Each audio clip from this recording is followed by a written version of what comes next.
विद्यार्थी मित्रांनो नमस्कार. इयत्ता तिसरी मराठीमधील 12वा धडा प्रवास कचऱ्याचा याचा स्वाध्याय आज आपण या व्हिडिओमध्ये सोडवणार आहोत. चला तर मग सुरू करूया. प्रश्न 1 आहे, तुमच्या घरातला कचरा नीट पहा, त्यात काय काय असते याची यादी करा. हा कचरा वेगवेगळा करायचा असेल तर कसा कराल?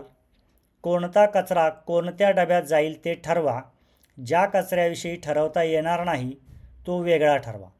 हा एक प्रात्यक्षिक स्वरूपाचा प्रश्न आहे. आपल्या घरामध्ये जो कचरा असतो त्याचं आपल्याला निरीक्षण करायचं आहे आणि जर हा कचरा वेगवेगळा करायचा असेल तर आपल्याला कशा पद्धतीने करता येईल ते लिहायचं आहे. त्याचं उत्तर पाहूया.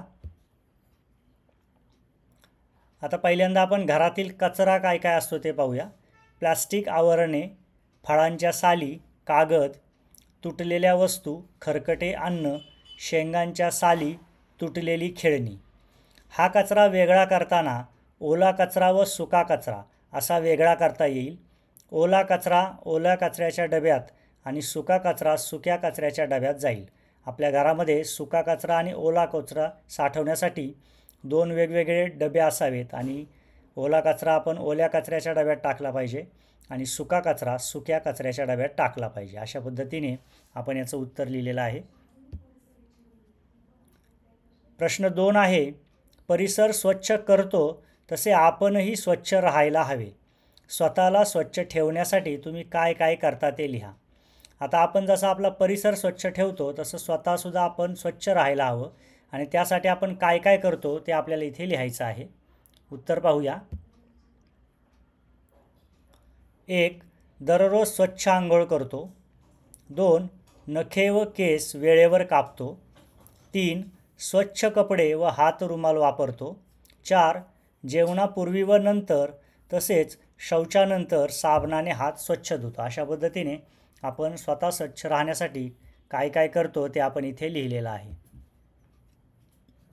प्रश्न 3 आहे, खालील प्रसंग वाचा. यातील मुलांकडे स्वच्छतेसाठी लागणाऱ्या काही आवश्यक गोष्टी नाहीत, पण स्वच्छता तर व्हायला हवी.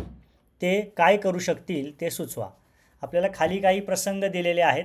त्या प्रसंगामध्ये त्या मुलाने काय करायला हवं हे आपल्याला सुचवायचं आहे.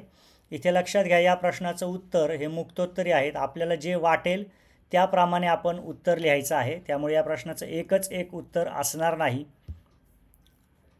यातील पहिला प्रश्न आहे, सुनीता मावशीकडे राहायला आली होती. सकाळी दात घासायला जाताना तिला आठवले की तिचा ब्रश ती घरीच विसरून आली. ती आता दात कसे स्वच्छ करेल?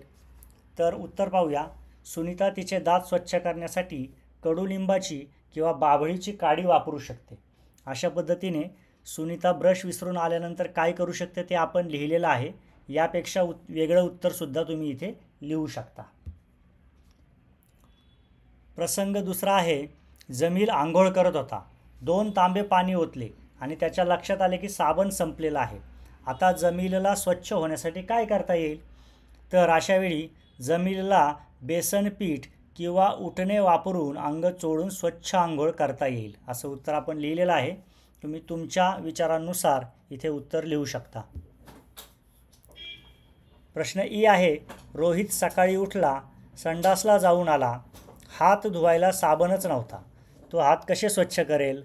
तर अशावेळी आपण उत्तर लिहिलेलं आहे, रोहित अशावेळी माती हातावर चोळून हात स्वच्छ धुवू शकतो.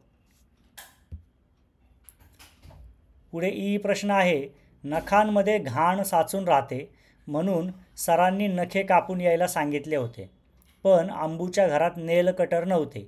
तिला नखे कापण्यासाठी काय करावे लागेल? उत्तर पाहूया. अंबूने तिच्या एखाद्या मैत्रिणीकडून नेल कटर घेऊन नखे कापावीत आणि आपल्या घरी नवीन नेल कटर विकत आणून ठेवावे, म्हणजे पुढच्या वेळी नखे कापताना तिची अडचण होणार नाही. यानंतर आपल्याला प्रश्न आहे, वाचा व वर्गीकरण करा. खाली आपल्याला काही वस्तू दिलेल्या आहेत आणि त्यांचे आपल्याला वर्गीकरण करायचे आहेत. पहिल्यांदा आपल्याला काय काय वस्तू दिल्या आहेत ते पाहूया. केळांच्या साली, कागद, शिळे अन्न, खरकटे, फुटका कप, सडलेली फळे, तुटके पेन, कॅरी बॅग, खराब वहीचा पुठ्ठा, पालेभाज्यांची देठे, फळांच्या साली आणि तुटकी खेळणी. आपल्या लक्षात येईल हा सर्व कचरा आहे आता याचं आपल्याला 2 भागामध्ये वर्गीकरण करायचं आहे, ते करूया. यातील पहिला भाग आपण घेतला ओला कचरा.